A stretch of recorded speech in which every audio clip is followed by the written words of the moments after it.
ناظرین، انسان کا جو اصل رول ہوتا ہے نا، کریکٹر، اس کا 95% لوگ جو، یہ میں ایکٹر ہونے کی بات نہیں کرتا کہ وہ رول کس کا کرتے تھے، وہ فلم میں ڈان بنتے تھے، انڈر ورلڈ بنتے تھے، ڈاکو بنتے تھے، بدماش بنتے تھے، لیکن جب وہ اپنی ذاتی محفل میں ہوتے تھے تو انتہائی مٹے ہوئے شخص ہوتے تھے، زمین اور مٹی سے پیار کرنے والے۔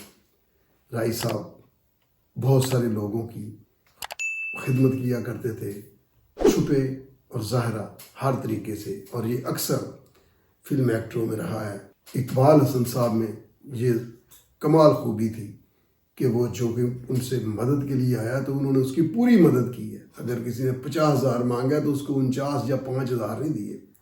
رائی صاحب کی وجہ سے کئی گھر آباد تھے، ان کے چولہے جلتے تھے۔ جو ذاتی زندگی ہے ان کی، وہ انتہائی خوبصورت اور لاجواب تھی، ایک صحیح مومن کی زندگی تھی۔